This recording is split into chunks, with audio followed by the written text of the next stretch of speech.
que ce 24 juin, 5 agents, pour la plupart des syndicalistes, ont été déférés au parquet et ont reçu un mandat de dépôt suite à une plainte du directeur du centre.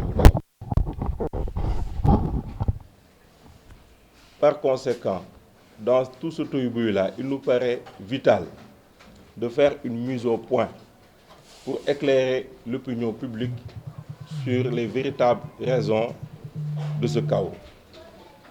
Pour rappel, ce centre Boudaboul, ce bijou, est une institution publique d'éducation et de rééducation pour enfants en situation de handicap,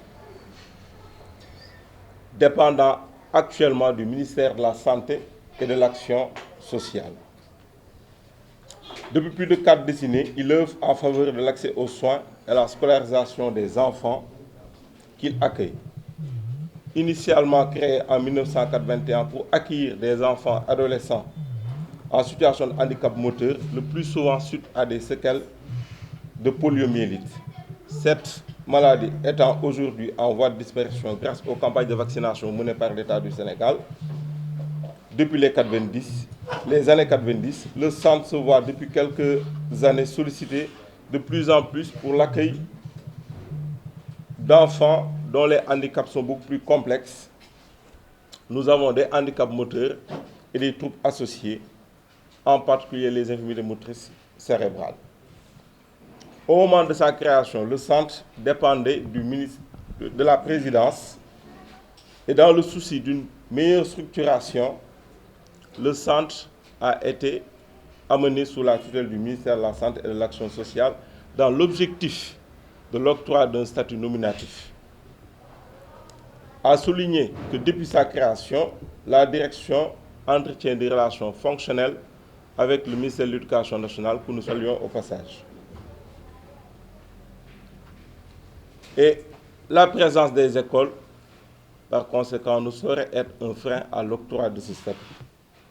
À ce jour, 43 ans après sa création, le centre n'a pas de statut nominatif et vit les pires moments de son existence. Avec aujourd'hui une direction sans aucun pédigré, parachutée par l'ancien ministre de la Santé, M. Abdoulaye Diouf Sarr. Il s'ensuit des problèmes de tous ordres. Nous avons une gestion opaque, carrément opaque, des lignes de crédit, des financements issus du partenariat. Et aujourd'hui, de nombreux projets d'envergure ont été suspendus. Et la quasi-totalité des partenaires a tout simplement fait faux bond au centre Boudaboul. Il n'y a plus aucun partenaire pour faute de visibilité. Un seul exemple de faute lourde de gestion est la présence depuis 2 ans d'une radiographie numérique payée par l'agent du contribuable sénégalais et laissée en rade à l'abandon pour des problèmes inconsidérés entre la direction et un fournisseur. De plus belle, la salle dédiée tout simplement à accueillir cette radiographie numérique ne répond à aucune norme. Et le choix de cette salle n'a pas fait l'objet d'une discussion avec les techniciens que nous sommes. La gestion des ressources humaines est catastrophique, avec des conventions de prestation de services sans aucune base légale. Il y a actuellement une action menée avec un collectif de travailleurs. Et aujourd'hui, nous attendons la réponse tout simplement de la justice par rapport à ce problème, par rapport à une plainte qui a été déposée au niveau du tribunal du travail. Et je pense que les choses ne devraient pas trop tarder.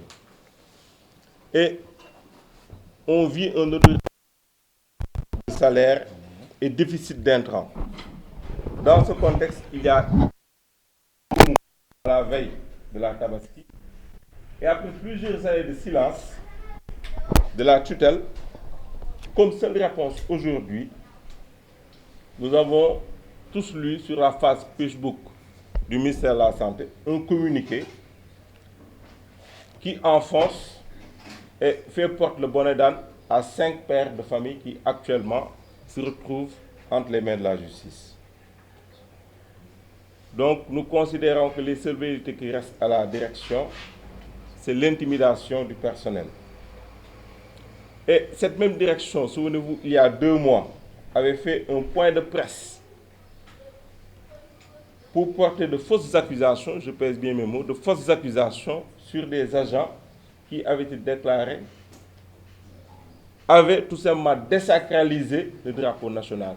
Je pense qu'il faut se référer aux conclusions de l'enquête policière pour tout simplement faire le point sur la situation actuelle et toutes les manipulations que vivent les gens du Centre El Boudao. Nous tenons donc à informer l'opinion publique sur les véritables raisons de ce chaos. Toutefois, nous faisons confiance à la justice de notre pays. Nous appelons Monsieur le ministre de la Santé et de l'Action sociale à approfondir la réflexion avec nous, personnel viscéralement attaché au Centre El Boudao, avec tous les acteurs sociaux, les parents d'élèves, pour en tout cas une issue heureuse, une solution pérenne et définitive. Nous profitons de l'occasion pour souhaiter, en tout cas à nos élèves qui sont restés 3 mois sans cours, de passer avec succès l'examen du certificat. Nous saluons également la détermination des enseignants avec qui nous collaborons, qui dans ce contexte chaotique ont tenu à maintenir des cours à distance, à domicile, pour les élèves devant faire les examens. Je vous remercie.